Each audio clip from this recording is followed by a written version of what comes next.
Good morning. Good morning, good morning, good morning. Welcome to HR Intuitive Institute, bright and early on a Friday, and I am morning here. Nice. So this morning we're going to kind of get right to it. It's a busy Friday morning here. We have student-teacher conferences that are happening. So I have that going on in just a little bit. And then on top of that, um, just life in general. Life is busy, and I'm sure that you feel the same way. But at the same token, as I've said time and time again, my commitment to showing up and making this happen, especially as I'm continuing to develop some really cool things behind the scenes. So, this week's episode talked about. Let me pull it up. It says that we'll give gratitude for those who have high expectations and push us. It is these people who are fearless when it comes to telling it like it is. They challenge our thoughts and perspectives, exposing any doubts we possess in ourselves. They remind us that our emotions are powerful, often blinding us from the clarity that we seek. So you know what's really fascinating about this lesson is when I first started scripting it and writing it out, I was taken back to a recent leadership development program I just finished facilitating.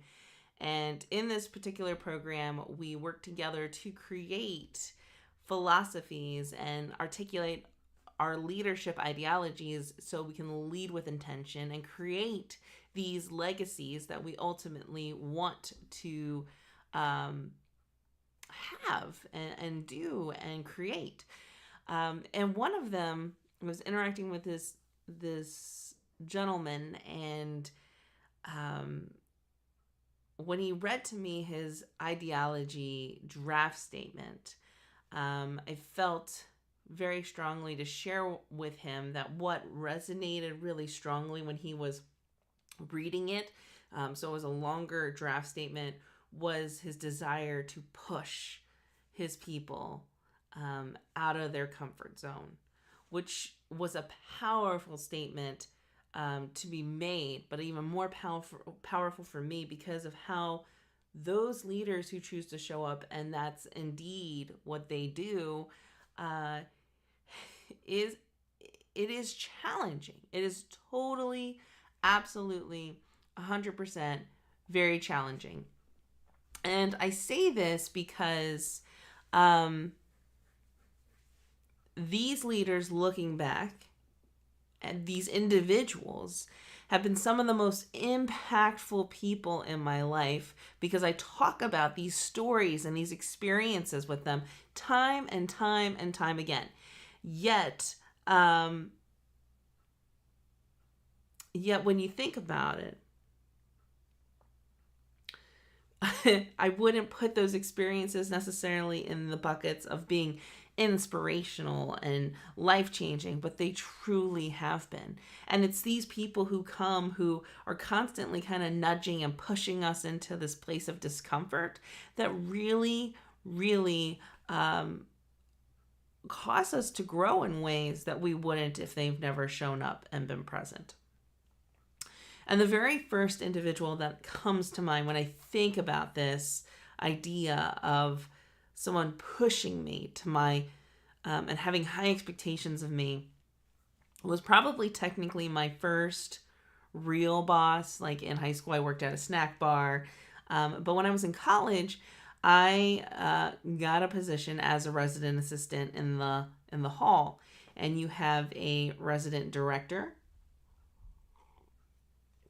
or general manager. I don't even remember what it was called. But the one individual who was my supervisor had very high expectations.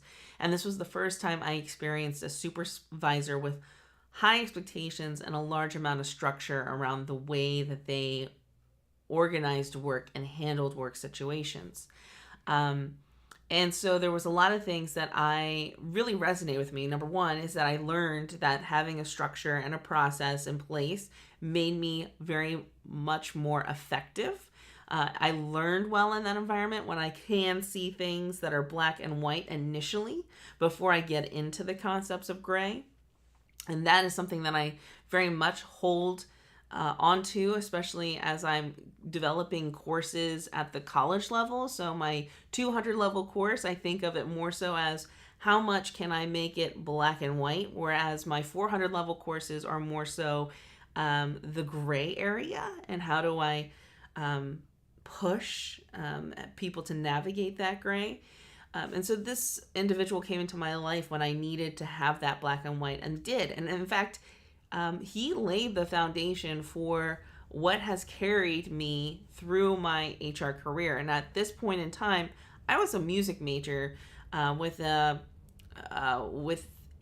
dual major in business, with the intent of working in the music business, potentially maybe managing artists or maybe becoming an intellectual property lawyer. HR management was nowhere on my radar. And so he truly laid this framework that I use to this day for corrective action, progressive discipline, when I'm coaching people on holding others accountable, and how we keep it black and white, how we are able to isolate facts to help people improve on their performance, and removing that emotional element that doesn't need to be on the documentation. We still have to have an emotional connection with people. I'm not discounting that, but that is something that he taught me. But I also can remember several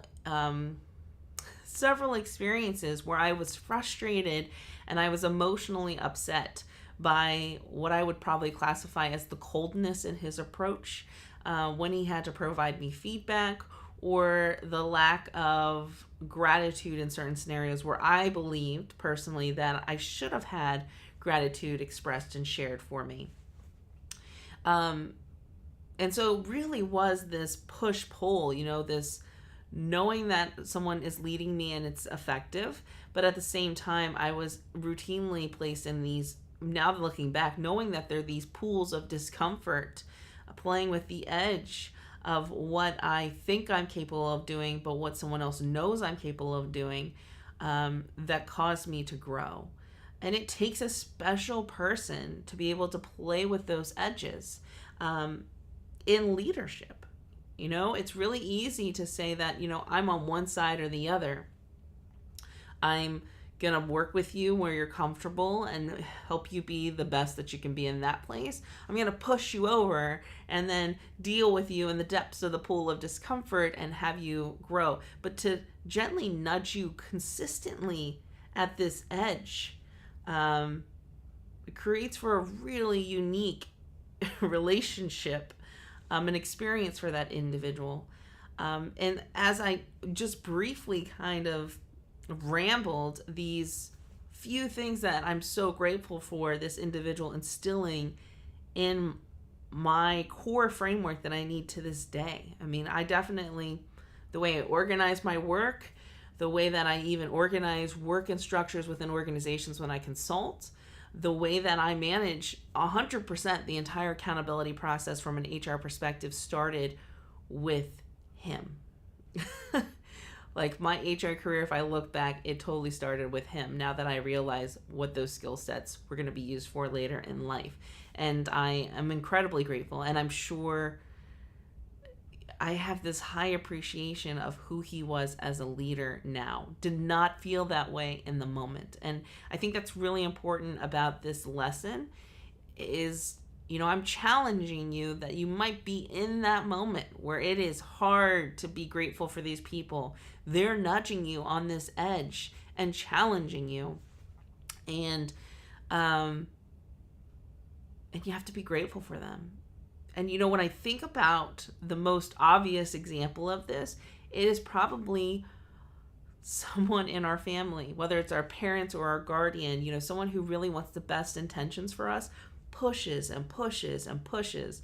And this is one of those dynamics that was definitely present in my relationship with my mom. I mean, it's now evolved now that I've grown up and we can talk about it, but as I was growing and actively developing and figuring out who I want to be as an individual, my mom definitely always pushed towards that edge.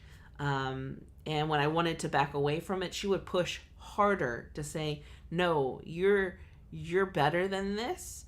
You're capable of more, and you're going to do it." And she's definitely one of the few people in my life that I knew.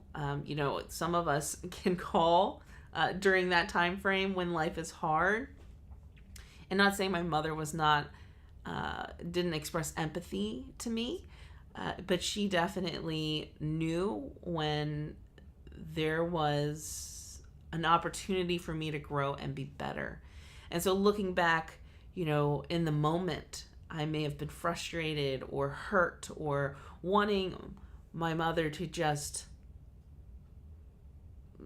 tell me, like to be right there with me in that moment, and be what I think we classify as a stereotypical mothering kind of capacity. But instead what she did was use those opportunities to make me better and stronger. And she did some of the most complex, I would say, people issues, especially early on in my career when I was really young and I didn't want to navigate it and I was afraid. And in fact, last month I just ran into individuals professionally who were probably in that same age range, experiencing similar complex people issues just in navigating their business, and they didn't have someone like I did to push them over to what they're capable of, and they actually ended up falling and having to experience the failure, which is still an awesome learning mistake. And I think that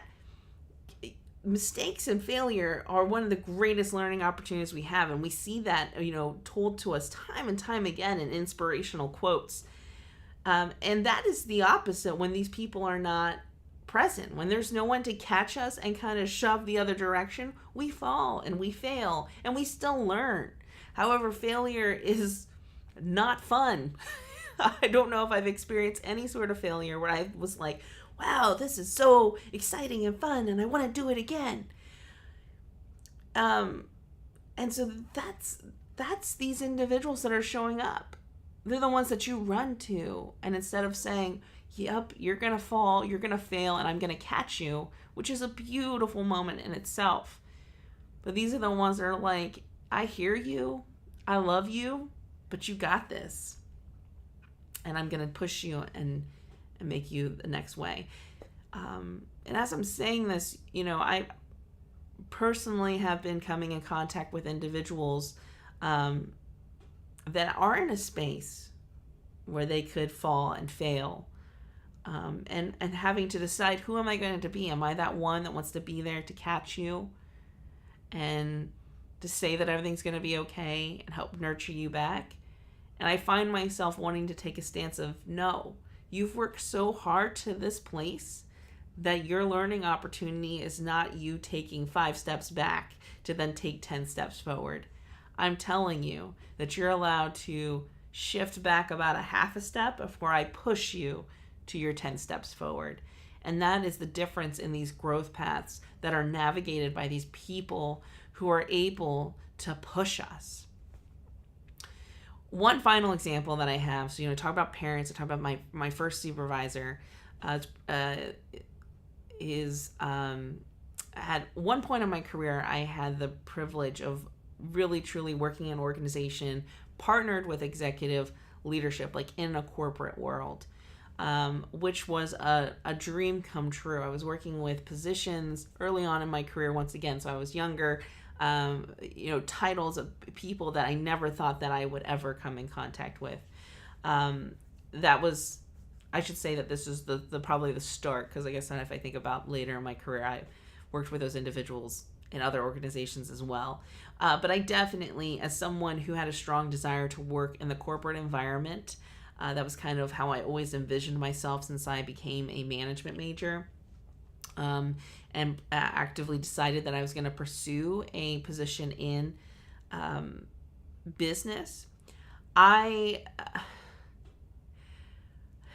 I was kind of, fangirling, interacting with these people who had these titles that were associated with executive leadership, because I assumed, and this is back when I was also very naive, that those titles rightfully were given to people who had this high, untouchable level of knowledge.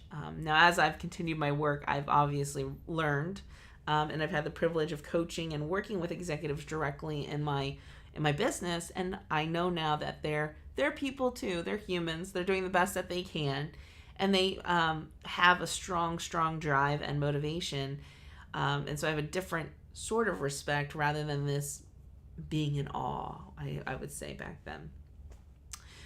So early on in my career, when I got this opportunity, I actually interviewed with an executive in my interview process. And before that, any other position that I had, the highest I would have went is probably like in the retail environment. It was like a store manager or a district manager, which was cool. But when you start to get into like C-suite individuals interviewing you to see if you're a good fit for an organization, it really just, I don't know, it does something for me personally, at least at that time.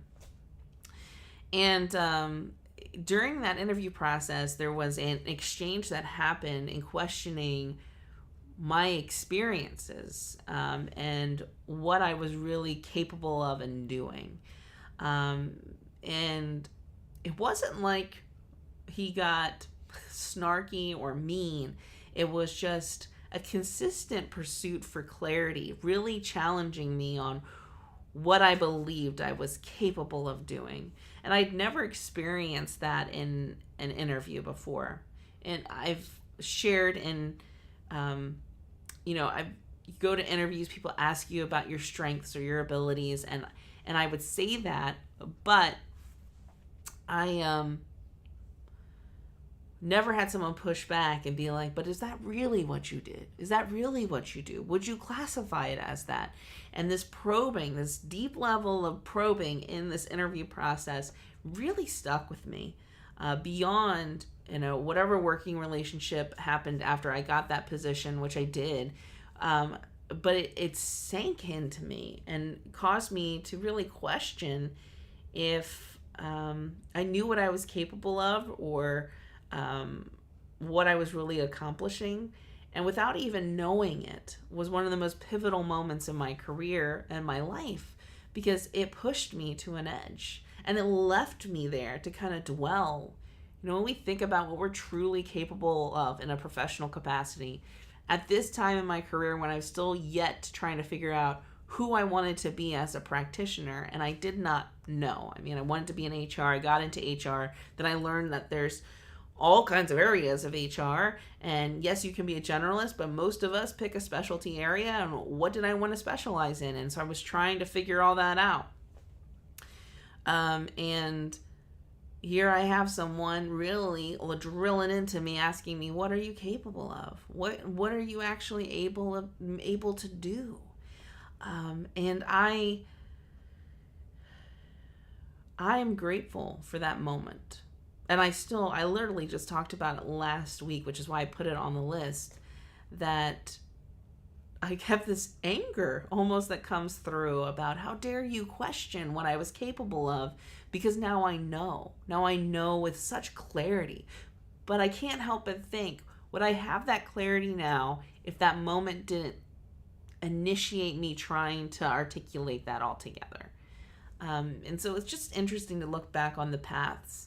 And so here is these 3 awesome examples that I'm sharing with you that are from over a decade ago.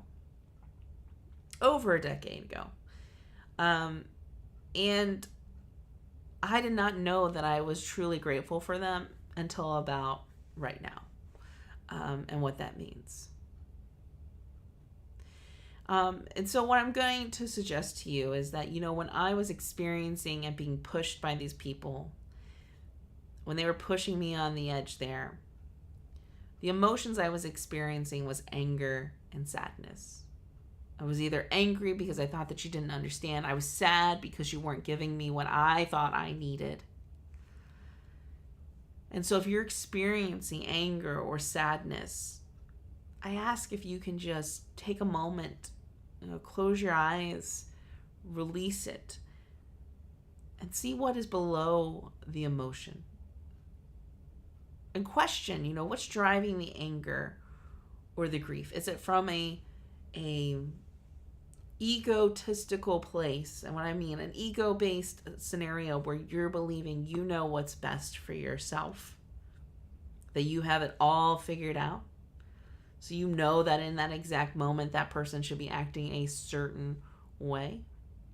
And certainly if that's the case, then that's the case. Maybe this is not that person hiding underneath. But I think that if you dig just a little bit and you just get curious and scratch the surface and say, I wonder what's beneath. I wonder. And you know what? I thought that that's what I needed. But really, they gave me what I needed. And there is a chance that you won't be able to express gratitude for this for another 10 years, and I'm living proof of that. I also pulled examples from 10 years ago because I don't have examples right now. And I'm sure there are people who are making me angry, bringing me great sadness, and I don't want to go beneath that surface, and that's okay. We don't have to.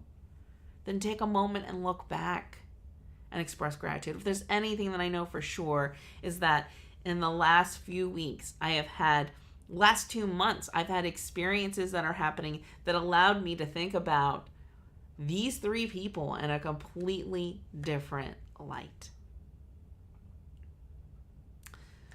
So that is what I have for you this week. So I won't see you before Thanksgiving. Please take a moment for yourself. Take the day and just spend it in gratitude. To me, that is what Thanksgiving is all about. Yes, the food is awesome.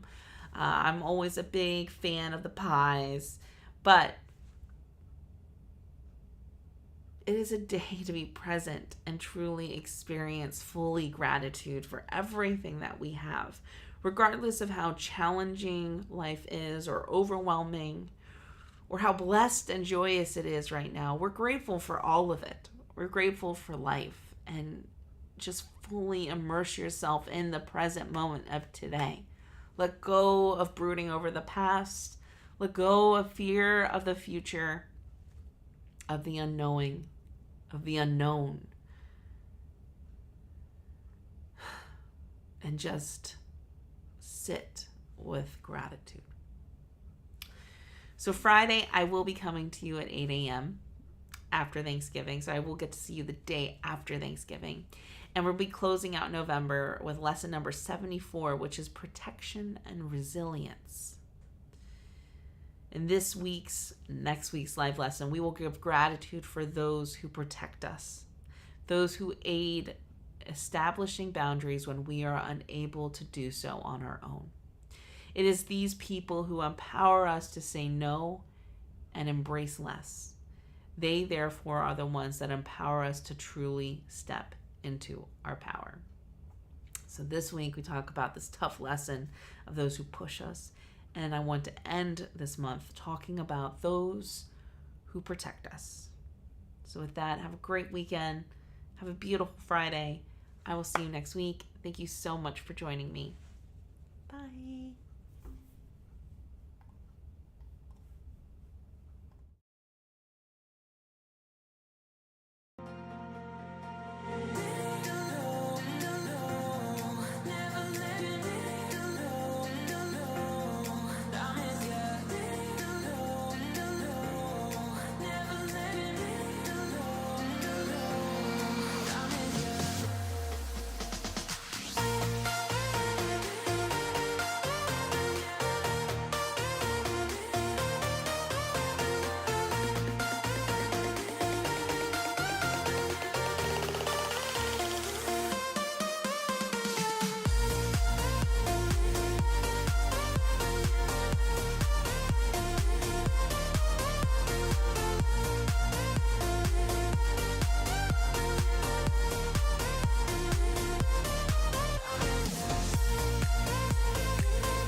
ya.